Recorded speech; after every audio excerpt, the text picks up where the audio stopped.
Hello. Recursion के बारे में जानेंगे। Recursion is a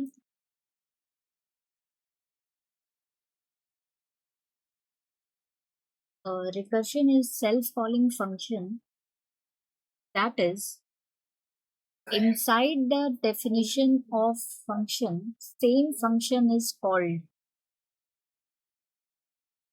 So recursion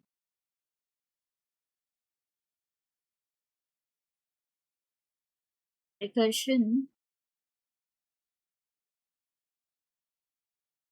is a self-calling function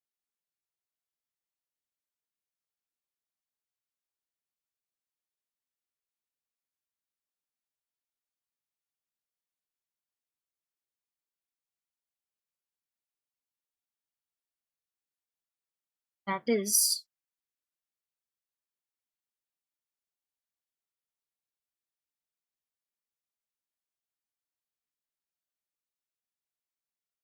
inside the definition of function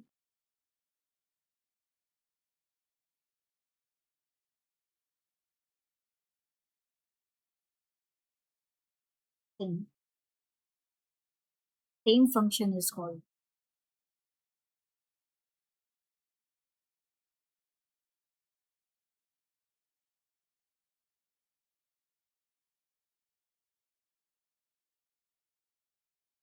For demonstration purpose,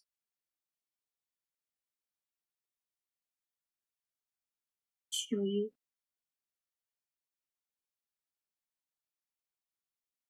example. If we are defining function, if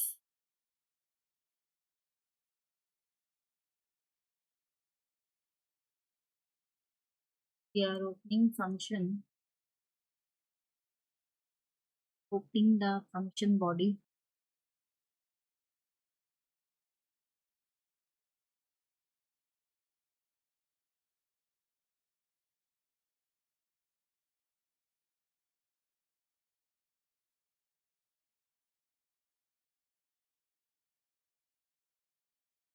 what happened here is some line of code will be written. Again, some line of code will be written. If anything can happen, यहाँ पे then function अपने आप को call करेगा से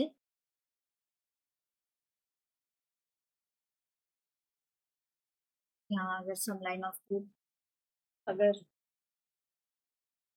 अगर programmer लिखना चाहेंगे तो यहाँ पे लिख सकते हैं. तो why we are using recursion? The logic behind recursion, this is the syntax of recursion, and the logic behind recursion is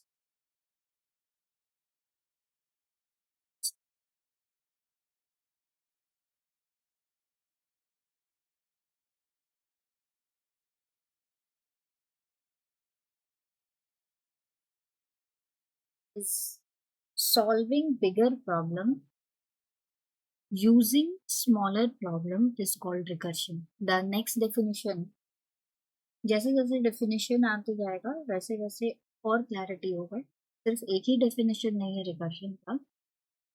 That recursion is self-calling function is not itself sufficient for defining recursion. So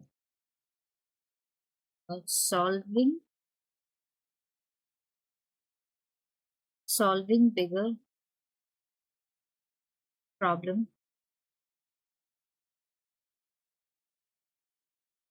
using smaller problem ये भी recursion का definition हो सकता है, और यही recursion का definition. जैसे अगर फॉर एग्जांपल अगर हम फैक्टोरियल अगर हमें पता है फैक्टोरियल 0 का वैल्यू है 1, एग्जांपल फैक्टोरियल 0 का वैल्यू है 1, 1 होता है, this will be smaller problem. Smaller problem का हमें सोल्यूशन पता है, तो इसके बाद 1 का फैक्टोरियल क्या होगा? 1 का फैक्टोरियल 1 इंटू फैक्टोरियल 0, ये हम बोलेंगे।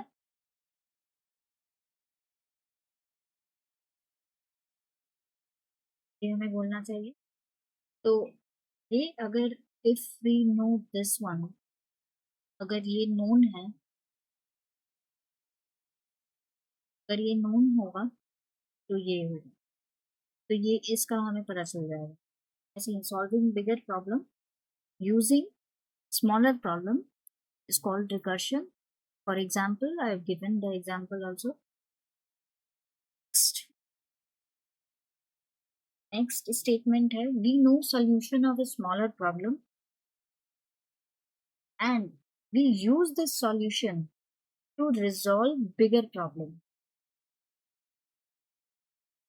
Again, for definition इसी तरीके का रहेगा।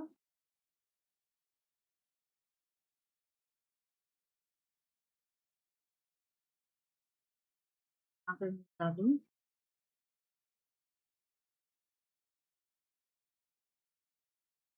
for definition जो है, we know the solution of a smaller problem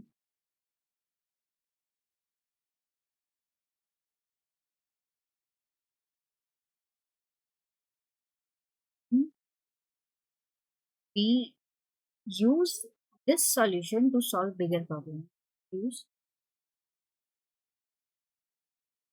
this to solve bigger problem.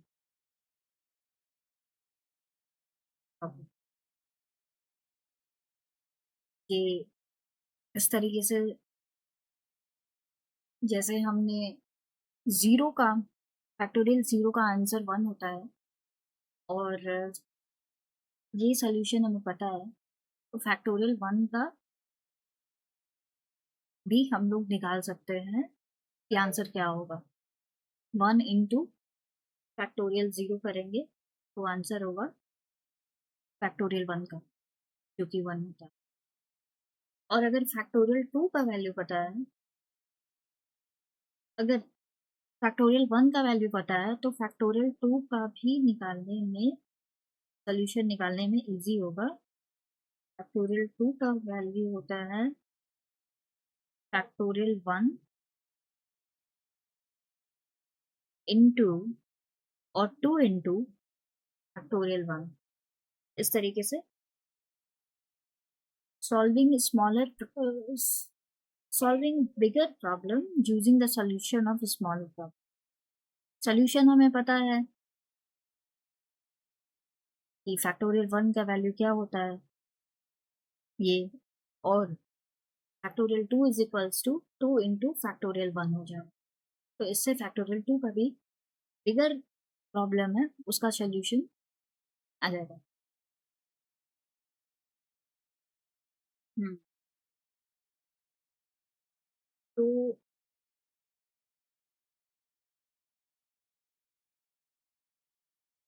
एक एग्जांपल मैं देना चाहूँगी। एग्जांपल सिंटैक्स एग्जांपल है।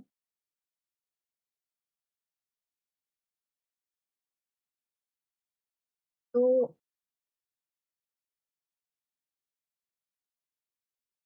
मैं एक और बात बताना चाहूंगी, ऐड करना चाहूंगी, हमें हमेशा टर्मिनेशन पॉइंट पता होना चाहिए।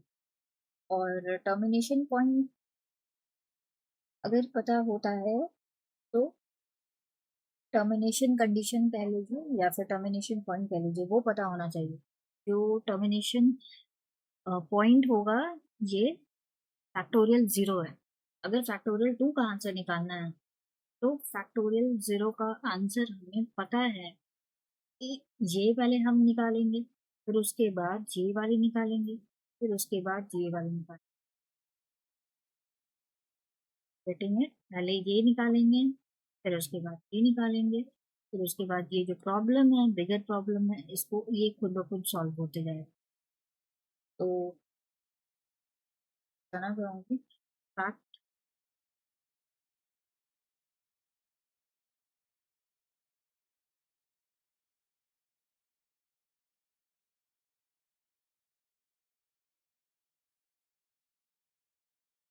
यस, फैक्ट 2 और you can say 3।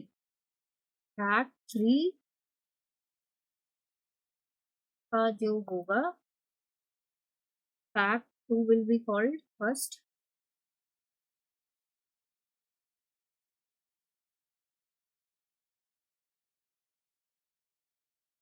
fact 2 first, पहले fact 3 को fact 2 कॉल करेगा, fact 3 के अंदर fact 2 कॉल होगा, then then fact 2 के अंदर factorial 2 के अंदर सारा सीडी कोड है, factorial 2 के अंदर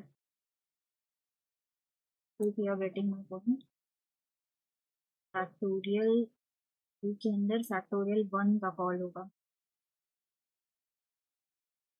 ठीक है, ये ऐसे जाएगा और factorial 1 के अंदर 1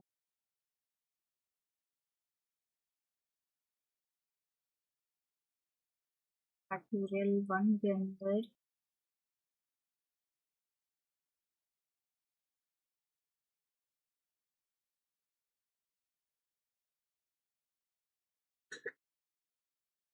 फैक्टोरियल 1 के अंदर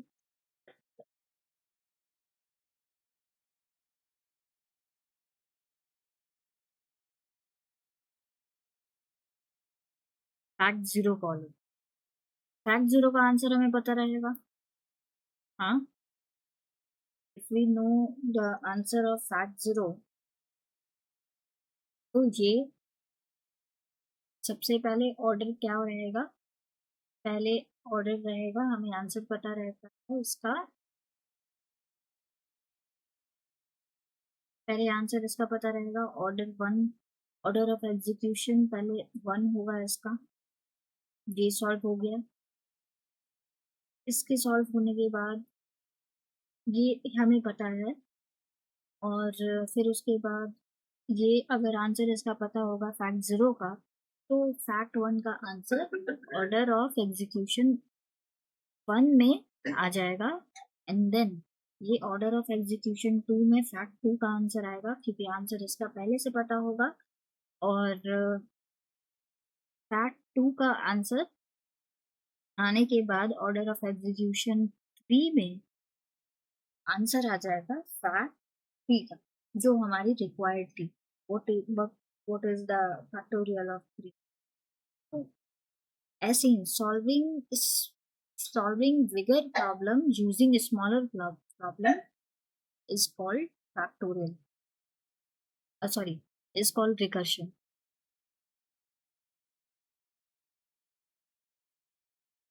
तो रिकर्शन हमें पता चला, रिकर्शन यहाँ हो रहा है स्मॉल स्मॉल स्मॉलर प्रॉब्लम कि फंक्शन को कॉल करके बिगर प्रॉब्लम को सॉल्व किया जा रहा है। यहाँ क्वेश्चन सेम यहाँ। तो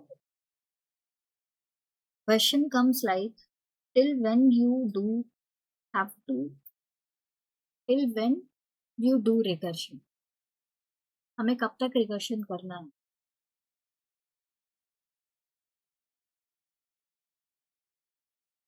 क्वेश्चंस क्वेश्चन में यहाँ पर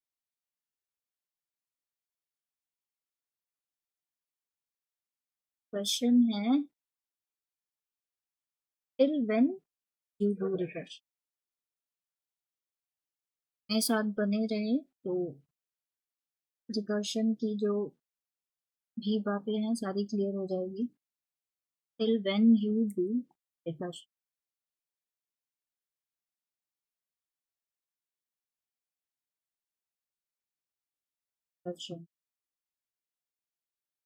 तो जब तक टर्मिनेशन पॉइंट रीच ना हो तब तक हमें रिकर्शन ये क्वेश्चन होते हैं। तो क्योंकि हमें ये पता है कि ये टर्मिनेशन पॉइंट है, fact zero is termination point of solving a problem of factorials. तो फैक्ट जीरो टर्मिनेशन पॉइंट है। फैक्ट जीरो का आंसर हमें पता है तो हमें फैक्ट वन का आंसर पता चल रहा है, मालूम पड़ रहा है फैक्ट जीरो का। और फैक्ट टू का आंसर फैक्ट वन का आंसर हमें पता चल चुका है, इसलिए हम फैक्ट टू का आंसर डाल सकते हैं। Similar with fact three. तो fact three main bigger problem था और फैक्ट जीरो स्मॉलर प्रॉब्लम था जिसका हमें आंसर पता था। तो जब तक टर्मिनेशन पॉइंट रीच आउट नहीं होता है तब तक रिकर्शन करना पड़ता है, रिकर्शन होता है। Termination condition smallest, so termination condition answer will be termination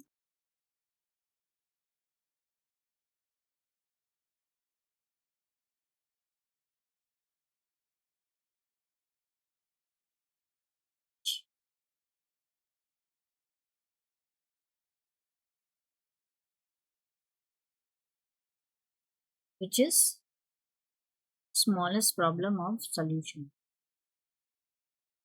which is smallest problem of solution, sorry, problem smallest solution of the problem. Wait, smaller problem, which is smaller problem?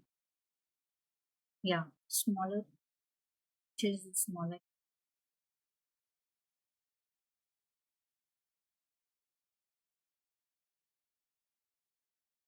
So this is given.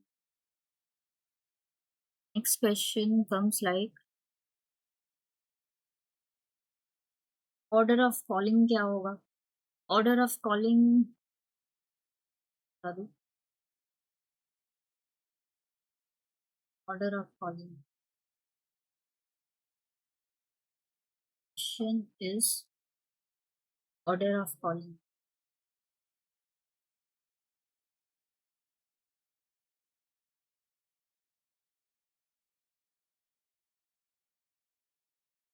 Order of calling इस तरीके से होगा कि पहले इसका answer आएगा, fact zero का आएगा जो हमें पता होगा। इस प्रॉब्लम का आंसर हमें प्रॉब्लम पता होगा एंड उसके बाद फैक्ट वन का आंसर आ जाता है with the help of fact zero. Fact one का आंसर आ जाएगा और ऐसे ऑर्डर ऑफ कॉलिंग है। ठीक है।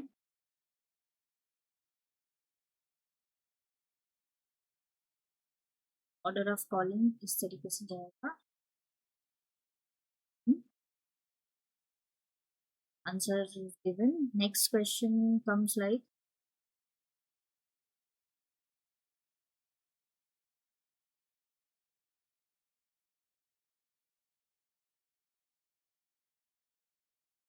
order of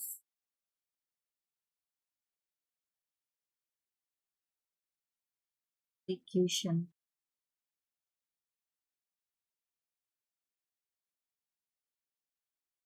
order of execution. Order of execution क्या होता है कि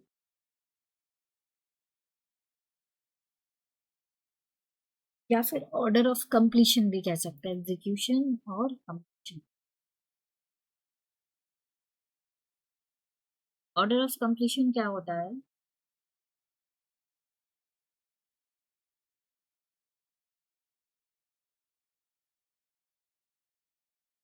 जी मैंने एक मिनट थोड़े मिस्टेक हो गई है. ऑर्डर ऑफ कॉलिंग तो आप भी देख सकते हैं कि order of calling, let me erase it.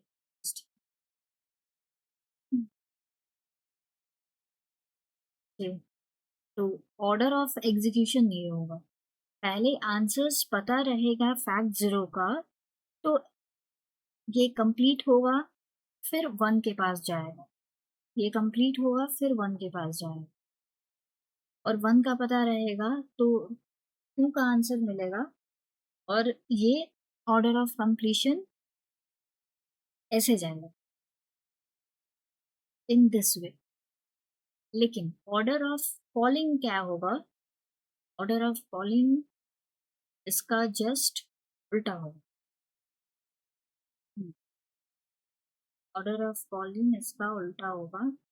Order of calling इस तरीके से होगा.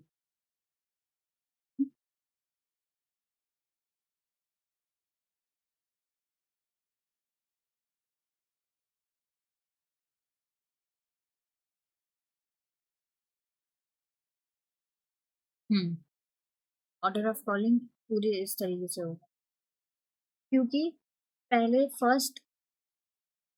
फर्स्ट इनिशियल केस में होगा कि fact 3 will call fact 2, fact 2 will call fact 1, fact 1 will call fact 0. Then execution जब होगा, कंप्लीशन जब होगा, ऐसे आएगा.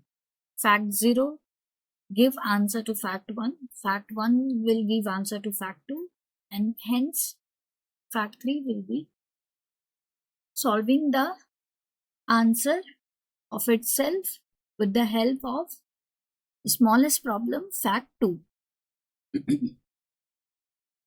Order of execution and order of calling is clear.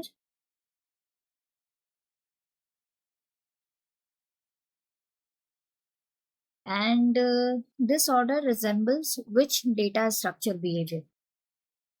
Data structure behavior क्या होगा इसका? This order resembles which data structure behavior?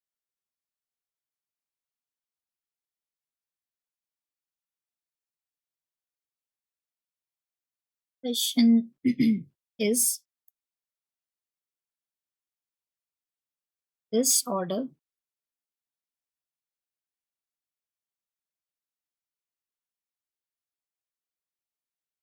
which data structure behavior?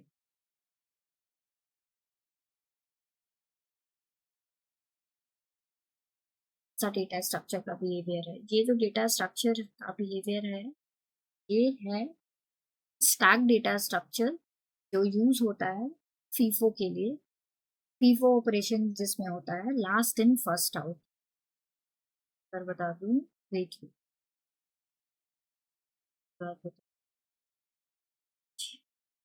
Stack data structure जो होगा, क्या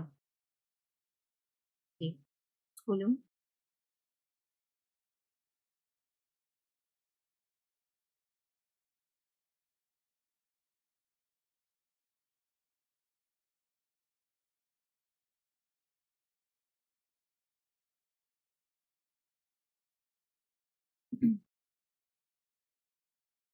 ये अगर स्टैक्ड है तो फर्स्ट पहले जो आया था हमारे पास फैक्ट, सबसे पहले आता है fact, I think last in first out ये बिहेव करता है। जो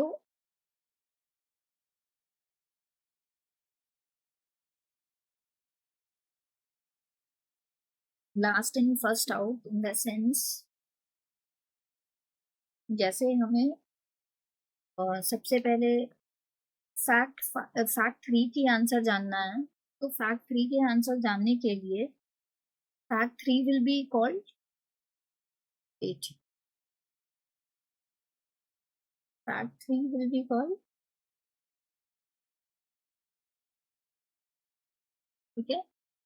then fact two will be called,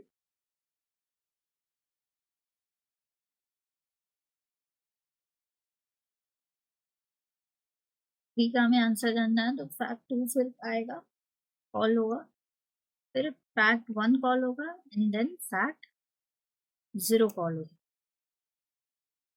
yes, zero call होगा, ठीक है। तो ये ऐसे होगा, पहले ऐसे आएगा, देन फिर ऐसे आएगा,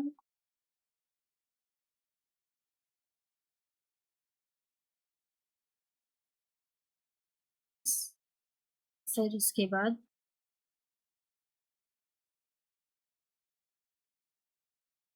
ऐसे,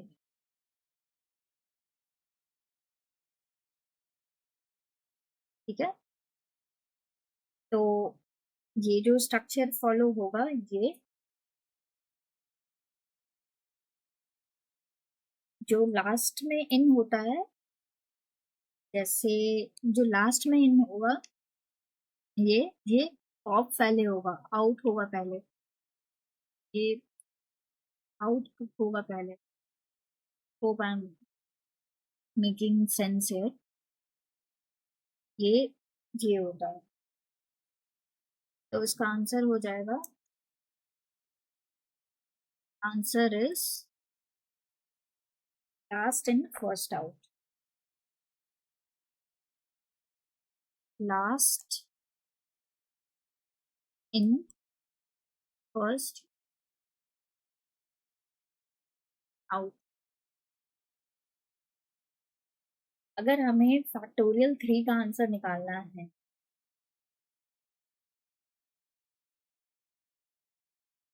तो ये फैक्टोरियल थ्री का आंसर के लिए ये जो स्टार्ट होगा फंक्शन कॉल जो होगा वो फैक्टोरियल थ्री का फंक्शन कॉल होगा, और ये पुश होगा स्टैक में, और फिर उसके बाद ये कॉल करेगा फैक्टोरियल टू को, ये भी पुश होगा स्टैक में, फिर उसके बाद कॉल करेगा ये फैक्टोरियल टू कॉल करेगा फैक्टोरियल वन को, ये भी पुश होगा स्टैक में, और उसके बाद फैक्टोरियल वन कॉल करेगा फैक्टोरियल जीरो को, और ये भी पुश होगा स्टैक में, और उसके बाद कंप्लीशन जब होगा, कॉल होने के बाद एग्जीक्यूशन जो होगा, ये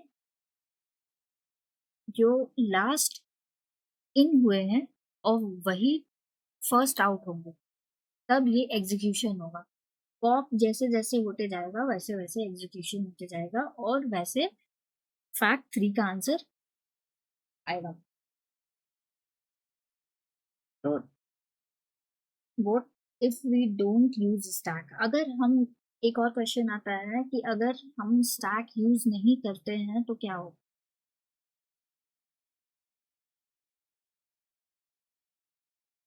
if we don't use stack, अगर अगर स्टैक यूज नहीं होगा,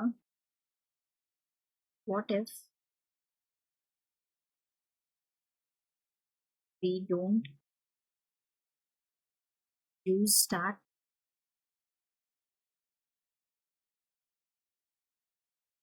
we will tend, answer is we will tend to lose the information. What we are carrying for the next problem, next bigger problem. Information loss होगा. In will be lost. तो एक programme कर लेते हैं. Write a program to calculate factorial of number using recursion.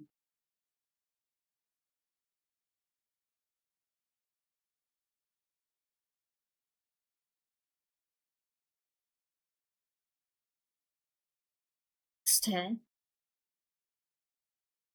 write a program to calculate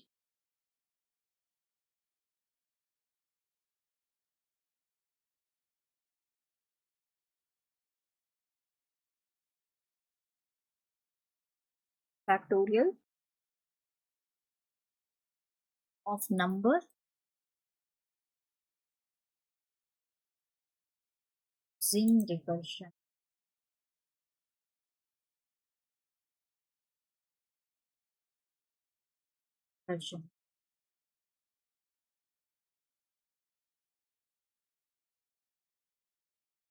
answer ये जो main function है void में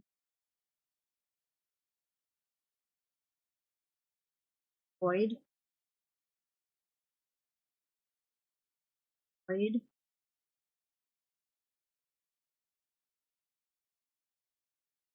इसको अभी ना समझें. बता रही हूँ लॉजिक फैक्टोरियल कैसे यूज होती है, इसकी जो लॉजिक होगी जिस तरह से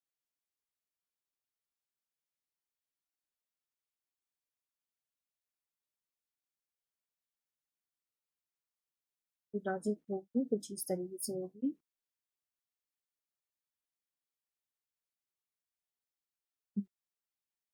तो सबसे पहले n डिफाइन करेंगे वेरिएबल को. int n int f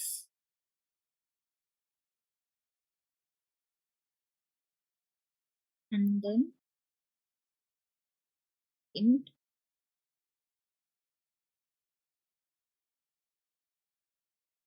declare करेंगे int फैक्ट को भी.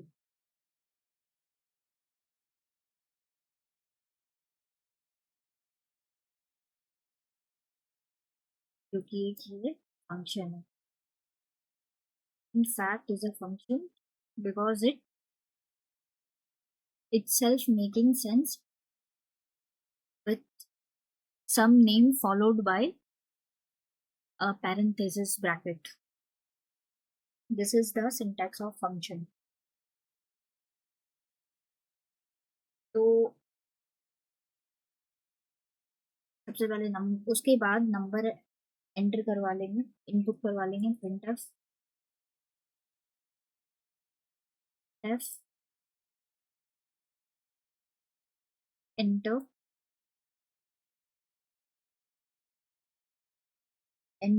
the value of n.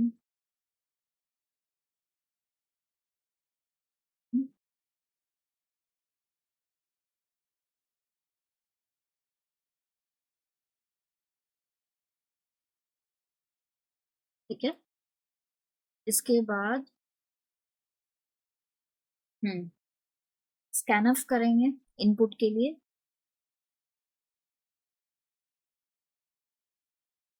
scanf n. scanf is a function to take input. यहाँ पे जो हमने n डिक्लेयर किया था एज अ वेरिएबल, और f will also be called, f is also a variable. f is equals to fact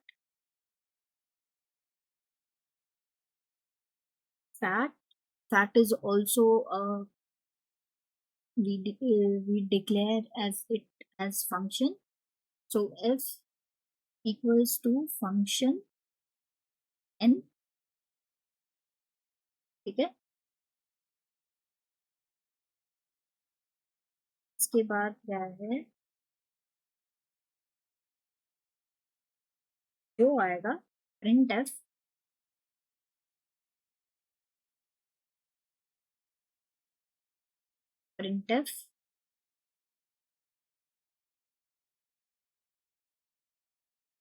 D, ये place holder है, D is percentage place holder. जो भी आप वैल्यू n में डालोगे, जो प्रिंट कराना है आपको, वो डी के द्वारा प्रिंट होगा। ये हो गया। एंड जो f की जो वैल्यू होगी, जो एक्चुअल आंसर होगी, ये आंसर आएगी, ठीक है।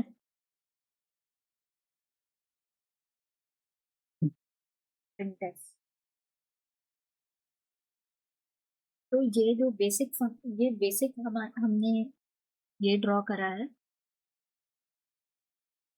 बेसिक हमने ये जो लिखा है फंक्शन के बारे में, वो ये मेन फंक्शन के अंदर आएगा। अब मेन फंक्शन, सॉरी, जो फैक्टोरियल फंक्शन जो होंगे, just a second, in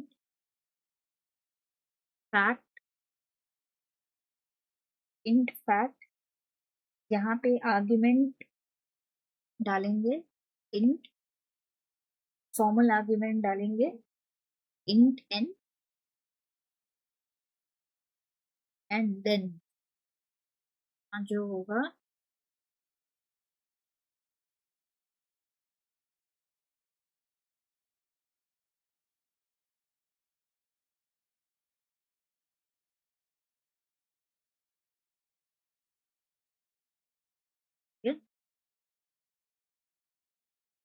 clear.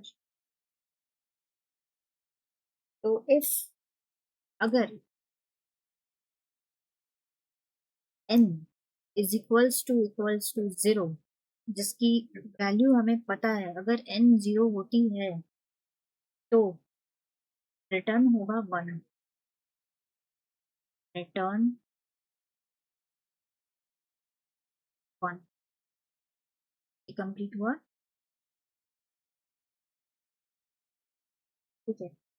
तो ये आंसर आ जाता है। और अगर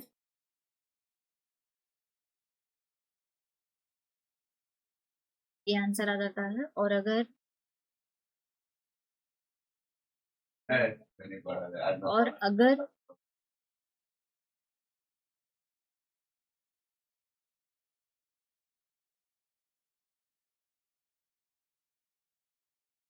और अगर ये जीरो की, अगर इनपुट 0 आता है तो उसका वैल्यू होगा, आंसर होगा 1 होगा, और यही प्रिंट एफ जो है उसमें प्रिंट हो जाएगा, क्योंकि यहाँ पे प्रिंट हो जाएगा। और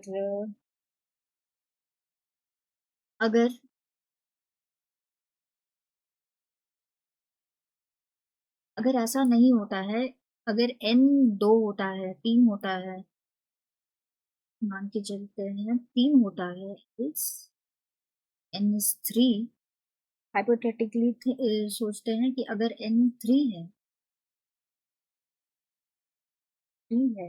तो return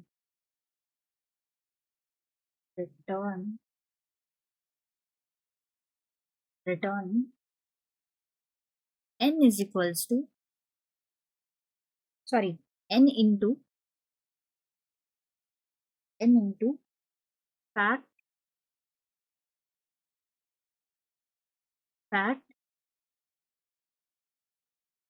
n minus 1।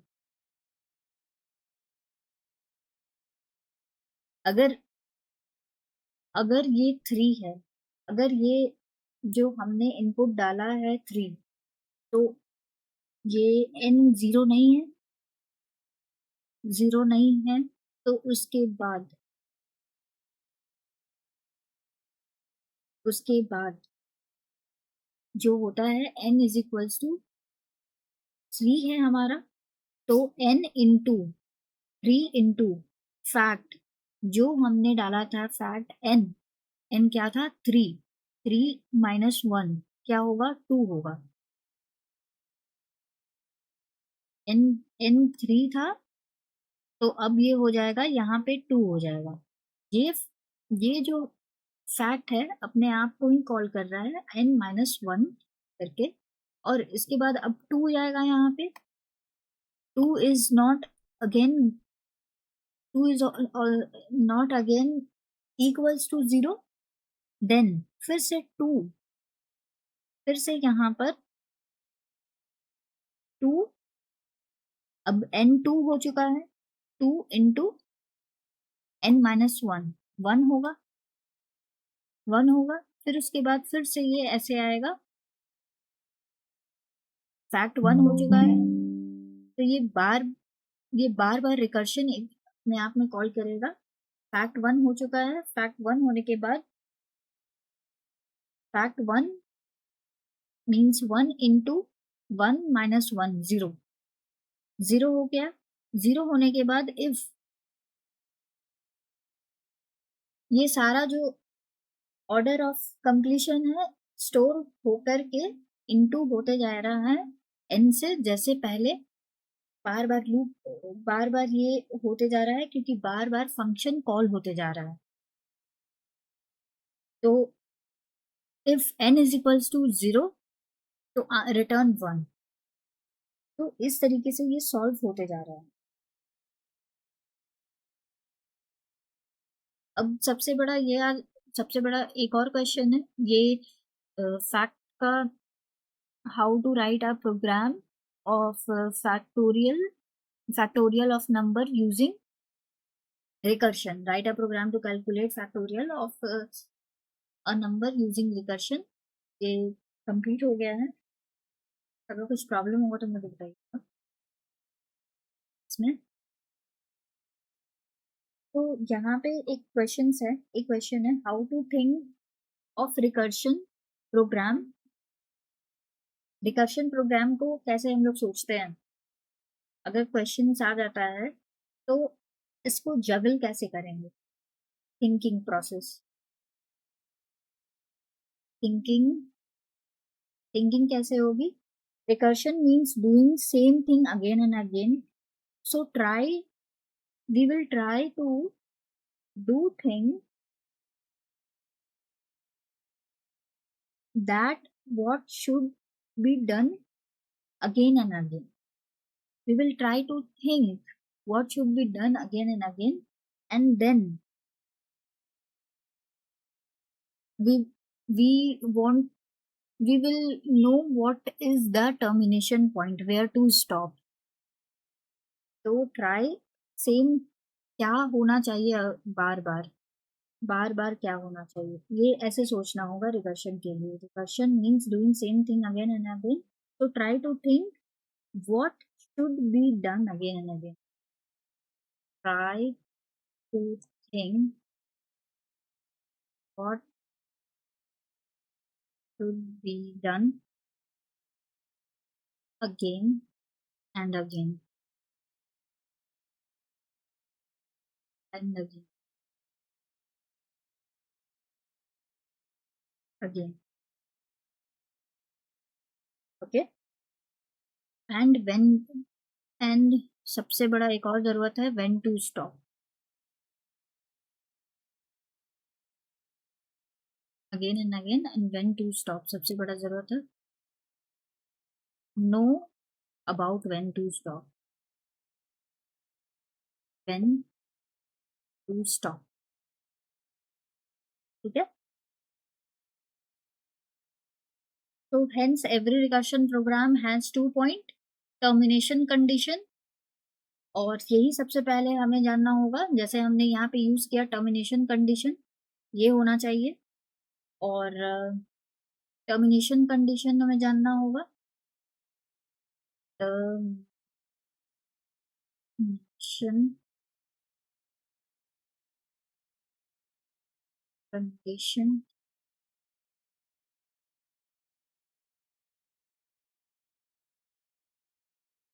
Termination condition when to stop कब होना है और recursion call when to continue करना रिकर्शन कॉल कब होगा ये दोनों जानना है व्हेन टू कॉल व्हेन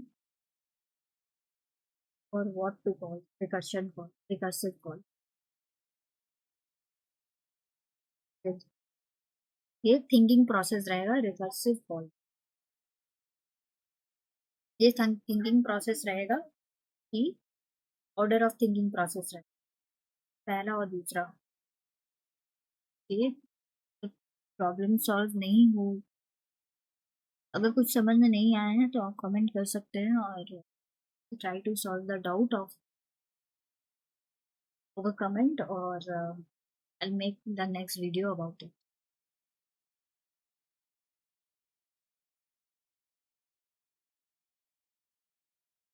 और ये फर्स्ट पार्ट होना चाहिए टर्मिनेशन कंडीशन जो है ना फर्स्ट पार्ट होना चाहिए अगर रिकर्सिव कॉल हो जाएगा फर्स्ट पार्ट अगर ये हो जाता है फर्स्ट पार्ट तो ये बार बार लूप की तरीके से बिहेवियर करे थियोरेटिकली अगर मैं बताऊं तो बार बार लूप तरीके से हमें रुकना कब है वो पहले कंडीशन सिंप्लीफाई वो पहले कंडीशन नोन होना चाहिए व्हेन टू स्टॉप ये so this is all about recursion this was all about recursion